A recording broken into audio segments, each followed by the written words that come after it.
Also, I should bring in someone who had a big part in it, and that's Eddie Cantor. He was a friend of President Roosevelt's before he even became governor of New York. President Roosevelt, he wasn't president at the time, he used to enjoy going to vaudeville, and his favorite actor or star was Eddie Cantor. And so they remained friends. And Roosevelt didn't want to come out and even start getting rid of polio. He didn't want people to know about it. But it got so bad here that one day he called Eddie Cantor and said, "You must come to the White House. I must talk to you." And so when Eddie Cantor came, President Roosevelt said to him, "Eddie, polio has gotten too far. We have to do something. And I have a plan. I'm going to ask everybody, because we have a Great Depression on, and people don't have the money, but I'm going to ask every family to send in $1, and we'll get started." And Eddie Cantor said to him, "Mr. President, we can't do that. You can feed a family on $1 now." He said, and he had just come from the movie, and he saw the March of Time, which gave the news on the movies, because we didn't have TV. And Eddie Cantor said, "How about March of Dimes? They wouldn't mind sending in dimes."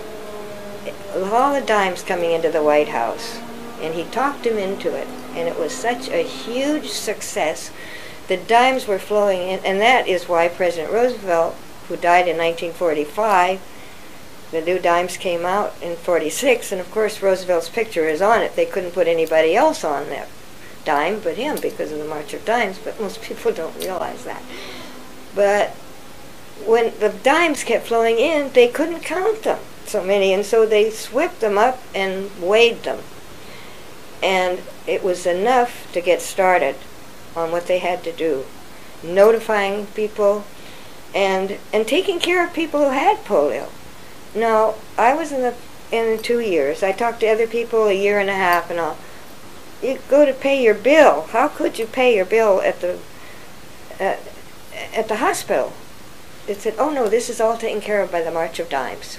Everybody. If people needed new crutches or whatever they needed, March of Dimes took care of all of that, which was a big help for people in depression. They couldn't afford braces for their children.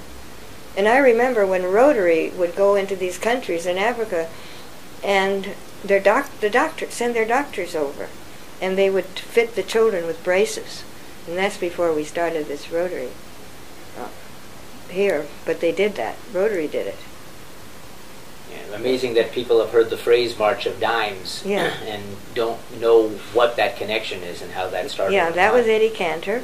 And because of that, we had the granddaughter was helping us, Rotary. Eddie Cantor's granddaughter, and she became a good friend. And she did some shows. She likes to be on the stage too, for Rotary. And because her grandfather was he wanted so much to get rid of this polio also, and he gave shows for it, and who was very well known and in it was Itzhak Perlman, the famous violinist. And of course he suffered from polio. He never walked since he was about 4 or 5 years old when he got polio. But he gave concerts for Rotary to raise the funds. And he charged no money, and they charged quite a bit to go in to hear Itzhak Perlman. And Itzhak Perlman is on the cover of a Rotary magazine. I don't know if you have it. Yes, absolutely. Yeah. It was a fairly recent concert yes. that he's done. Yes. Absolutely. Right. So amazing stuff. I think Rotary it's on the right track. And we'll keep going till we finish. Yeah.